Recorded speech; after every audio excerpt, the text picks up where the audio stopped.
যে সংস্কারের জন্য আন্দোলন হয়েছিল তার দিকে নজর দিতে হবে। আমাদের মত ভিন্নতা থাকবে, ভিন্ন মতকে কথা বলার সুযোগ দিতে হবে।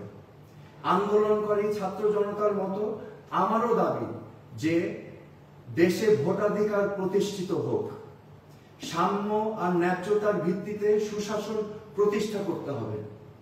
সুশাসন প্রতিষ্ঠা করতে হলে আইনের শাসন নিশ্চিত করতে হবে।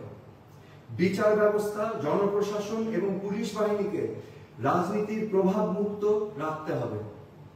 পুলিশ বাহিনী সহ সকল আইন শৃঙ্খলা রক্ষাকারী বাহিনীকে জনগণ বান্ধব পেশাদার বাহিনী হিসাবে প্রতিষ্ঠা করতে হবে।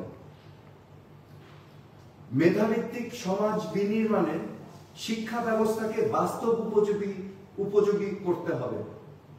দেশের সরকারি প্রতিষ্ঠানগুলোকে রাজনৈতিক ব্যবহার থেকে মুক্ত রাখতে হবে। সাম্প্রদায়িক সম্প্রীতি নিশ্চিত করতে হবে।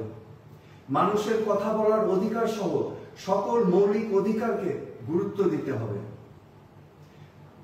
সন্ত্রাস ও দুর্নীতি মুক্ত সমাজ প্রতিষ্ঠায় পদক্ষেপ নিতে হবে। গুম হত্যার রাজনীতি বন্ধে আন্তরিক হতে হবে। এগুলোই আজকে আমার দাবি অন্তর্বর্তীকালীন সরকারের কাছে। প্রিয় ভাই বোন শুভাকাঙ্ক্ষীগণ, এই অরাজকতা বন্ধে আমাদের সবাইকে এগিয়ে আসতে হবে।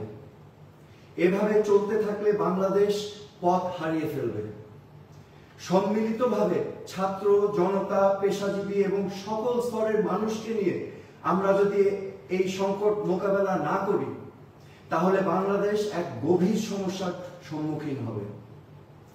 যে ক্ষতি হয়েছে তা কোনোদিন পূরণ করা সম্ভব নয়, কিন্তু এখনই সকল প্রতিহিংসার অবসান ঘটাতে হবে।